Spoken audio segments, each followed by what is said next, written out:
Sammy, I will pass over to you before I kill all of your thunder. Why don't you talk through Drift? Yeah, absolutely. So you simply put it very well there. And I think if we continue to see and expect that Solana is going to gain market share against the layer one market and really breach itself into that top three and set itself apart from the others, then I guess it stands to reason that Sol-based projects should get a lot of people's attention. It should be very attractive, mainly because the dynamic we've seen in the last cycles, the previous cycles, is that when, let's say, Ethereum is very heavily bid and it gets exciting and other projects get really heavily bid, we see a lot of that, the profit and the overflow just move into the ecosystems underneath. And you can make a lot of money. So if we're hypothesizing that users will want to get active with their Solana, the best way to do that is through something like a decentralized exchange, almost like a gateway, which does bring me to Drift. So at a core level, new entrants in crypto, they love to trade. They want fast, they want easy to use, and importantly, they want cheap. So if they've got Solana, they're going to look for an easy outlet to do that, to get things like Popcat and others, and you see Dog with Hat on your screen as well. And I think a DEX on Solana, so that's a decentralized exchange versus a centralized exchange, really ticks a lot of those boxes. So, and as well, I like to see a bit of an underdog, an up and comer, and I think investors watching this will want to, see something that's really good value for money currently based on its fundamentals. So Drift is sneaking under the radar at just a $67 million market cap. So, I mean, that's, and I'll get to the data a little bit below as well, where I see it compared to other projects, but I really like where it sits. And I might just share a few things about it so you can easily trade a huge array of coins at lightning speed. So that's the great thing about Solana, is it's fast, like I said before, and it's got those low fees. So you can also, and this is a bit of point of difference, there are other DEXs that allow you to do this, but I really like the UI on Drift, is that you can stake your Solana and stable coins for yield.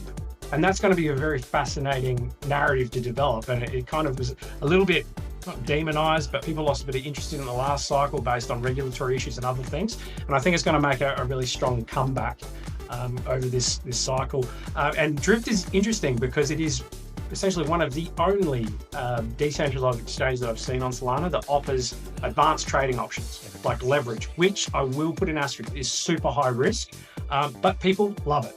And that's kind of the point. It will drive interaction and the value of the token just from it being there, because it is something unique. And this is a bit dense, but I just want to get into the data to give people watching this just an idea of where it kind of sits fundamentally. So it actually ranks in the top 5 of DEXs on Solana currently, but competes with the top 3 DEXs on volumes. So there's a bit of an imbalance there between value, which I really like. It's the only Solana DEX in the field to offer those perpetuals, like I said. So I think that is a huge value for investors.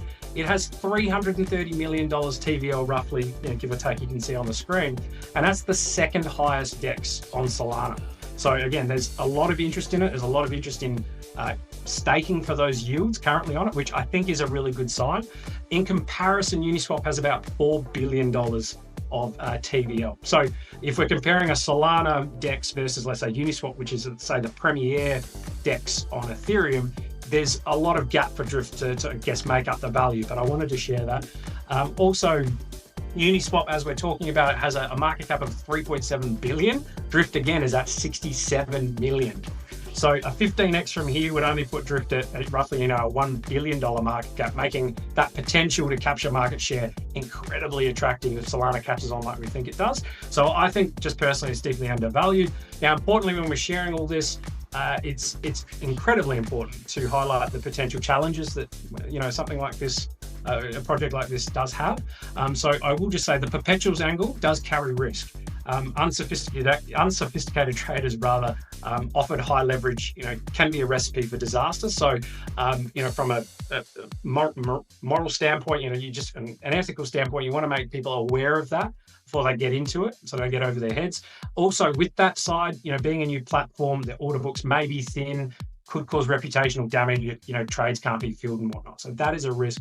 Competition's always a problem. Like I said, there's still quite a few in the bucket. I think Drift is in the top 5, obviously, on Sol for volumes. So it could get lost in the ocean a little bit, just like any other project. So just be aware of that. Regulatory risk is always around the mark, and we can just sort of follow what happens in the US around that. Currently, things are okay, but again, that's a shifting landscape. Volatility, of course, being the market cap that it is, you have to expect volatility. Investors should be really clear-eyed about that for sharp moves in overall direction. But yeah, I think something like Drift is a really interesting proposition and a unique way to sort of hitch your wagon to Sol's growing adoption curve. So capturing those capital flows and the speculation that likely comes from here, I think Drift is a fantastic risk-reward option in my view. Yeah, nice. Thanks, Sammy. And I think the big standpoint, what gives this a competitive advantage, because the DEX is a DEX at the end of the day and they have to be different. Sure, it makes it sexier that it's on Solana, but they are offering the leverage trading, which I haven't seen from other Solana DEXs, and that is appealing to people that want to maybe go and leverage something like a PopCat for 20x. Hopefully no one watching this does, because it can be total wipeout. Another thing that I did want to mention, so I definitely look a lot to token unlocks with new cryptos. And look at their vesting schedule, because if there's huge release that happens or that's coming up, then you have to anticipate there's going to be a turnover in pricing. And the best example of that, Sammy, what was the Ethereum layer 2 starts with A? Arbitrum. So the Arbitrum went through a massive unlock. So did Optimism, actually. And the price got absolutely wiped out for those, and that was also part of the downturn, but yeah, had a greater impact, I would suggest, and that is something that you want to look at. So with Drift, the unlock is currently sitting at 200 million of a billion total supply. So yeah, look at the vesting schedule and you can see that there's not further unlocks until later in 2025, which is a positive thing for Drift.